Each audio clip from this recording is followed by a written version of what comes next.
में ले जाने की पूरी तैयारी को कैद किया था। देखिए हमारे संवाददाता आलोक वर्मा और ब्रजेश तिवारी की ये एक्सक्लूसिव स्टोरी।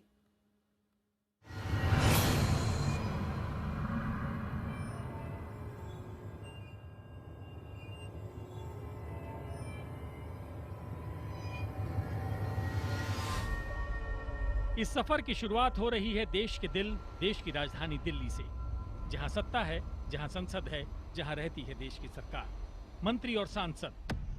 इसी राजधानी से निकलने वाले हैं दिल्ली पुलिस के 3 ट्रक। उन्हें करना है 1500 किलोमीटर का लंबा, थकाऊ और टेढ़ा सफर। ये मिशन पेचीदा है। दिल्ली पुलिस के 14 लोगों की खास टीम तैयार हुई है 110 लोगों से जुड़ी निशानियों की रखवाली के लिए। जी हां, 110 लोगों की निशानियां, ऐसी निशानियां जो उनकी मौत का राज खोलेंगी। लेकिन क्या इस सफर के बाद वो निशानियां बच सकेंगी? क्या दिल्ली पुलिस की राइफल गोलियां उनकी रखवाली कर सकेंगी? ये खुलासा वाकई में आंखें चौंधिया देगा। जीते जी अधिकार मिले न मिले, मरने के बाद भी अधिकारों से वंचित रहने की ये अनोखी कहानी है। तो गौर से देखिए दिल्ली टू हैदराबाद, मर्डर 110। दिल्ली की सड़कों पर खड़े 3 ट्रक, एक ट्रक में लदे गद्दे, ताकि इन गद्दों पर 14 पुलिस वाले आराम कर सकें, 1500 किलोमीटर के सफर के दौरान सो सकें। उनके लिए रसोई भी इन ट्रकों पर लाद दी गई है। 20 लीटर के कई कंटेनर में पीने का पानी है, बोरों में आलू, प्याज और सब्जियां हैं, रसोई गैस है, चूल्हा है, बर्तन है। जहां भी ट्रकों का ये काफिला रुके वहीं खाना बने और भूख मिटे। 4 दिन यूं ही सड़कों पर हिचकोले खाते हुए दिल्ली पुलिस के 14 लोगों की ये स्पेशल टीम पहुंचेगी 1500 किलोमीटर दूर हैदराबाद। अब तक आपके मन में सवाल कौन रहा होगा कि आखिर ये पुलिस वाले दिल्ली से हैदराबाद का 1500 किलोमीटर का सफर यूं 3 ट्रकों में क्यों तय कर रहे हैं? आखिर वो ऐसी कौन सी निशानियां लेकर जा रहे हैं जिनका सुरक्षित रहना इतना अहम है? इस राज का खुलासा अब हम करते हैं। ये राज दरअसल कैद है तीनों में से एक ट्रक में लदे कई लकड़ी के सिलबंद बक्सों में। गौर से देखिए तस्वीरें जो सवाल खड़ी करती हैं उस दिल्ली पुलिस पर जो खुद को देश की बेहतरीन और आधुनिक पुलिस फोर्स में मानती हैं। हमारी कैमरा पर्सन ट्रक पर चढ़ी। कोशिश थी ये देखने की कि आखिर ये पुलिस वाले ट्रक में ले क्या जा रहे हैं। पॉलिथीन की चादर के नीचे रखे लकड़ी के बक्सों में आखिर क्या है? उन्होंने गुजारिश की पॉलिथीन हटाने की। इन बक्सों की सुरक्षा के लिए AK-47 राइफलों और रिवॉल्वर से लैस जवान तैनात हैं। इन बक्सों पर खास किस्म के मार्क लगाए गए हैं। इनमें दरअसल बंद हैं 110 लोगों की मौत के राज। ये वो 110 लोग हैं जो या तो कत्ल कर दिए गए या फिर उनकी रहस्यमय हालात में मौत हो गई और आज तक मौत की वजह का पता नहीं लग सका। सो इन बक्सों में बंद हैं उनके विसरा यानी शरीर के अंश। इन 110 लोगों की लाशों से लिए गए सैंपल, ये सैंपल ही उठा सकते हैं उनकी मौत पर पड़ा मोटा पर्दा। क्या वो अपनी मौत मरे या फिर किसी साजिश के शिकार बने? 110 लोगों के विसरा को हैदराबाद के फोरेंसिक लैब ले जाने के लिए दिल्ली पुलिस ने ट्रकों का ये काफिला तैयार किया है। इन काठ के बक्सों में कैद है अपने अपनों की मौत पर परिवार को इंसाफ की आस। लेकिन क्या 110 परिवारों के इंसाफ की आस यूं ट्रकों में बक्सों में भरकर 4 दिन के सफर पर 1500 किलोमीटर यूं इस तरह ले जाई जानी चाहिए?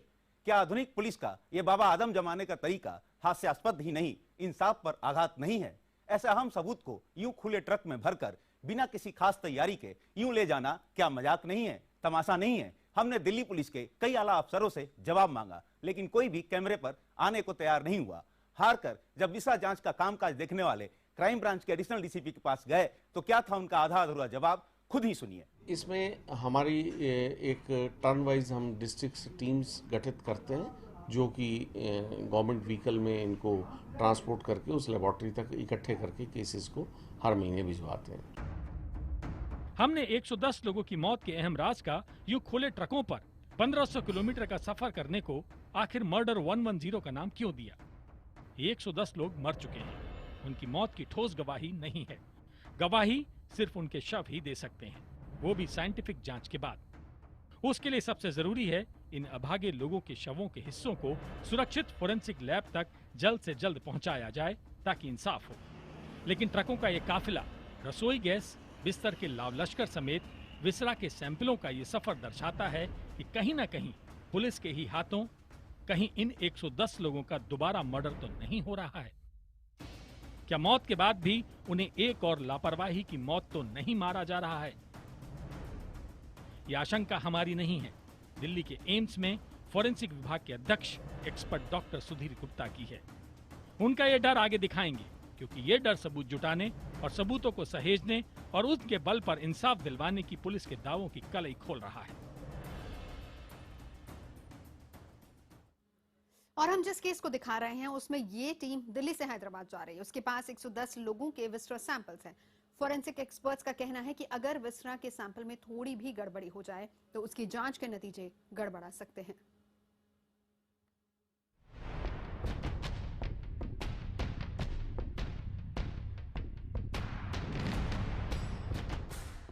लकड़ी के बक्सों में बंद विसरा और दिल्ली पुलिस के 14 जवान, धूल धक्कड़, धक्के, रोड़े, गड्ढे और उस पर ऐसी गर्मी, इन सब के बीच ही 110 लोगों की मौत को सुलझाने की अंतिम आस दिल्ली से हैदराबाद रवाना हो गई।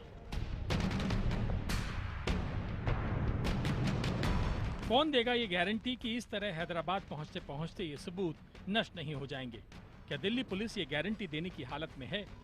दिल्ली में रोज कम से कम 12 लोग ऐसी संदिग्ध मौत मरते हैं, वो मौत जिनका पोस्टमार्टम मौत की वजह बता नहीं पाता। सो विसरा जांच का ऐलान होता है। विसरा जांच दिल्ली में हो नहीं सकती, लिहाजा विसरा के सैंपल दूसरे शहर की फोरेंसिक लैब भेजे जाते हैं।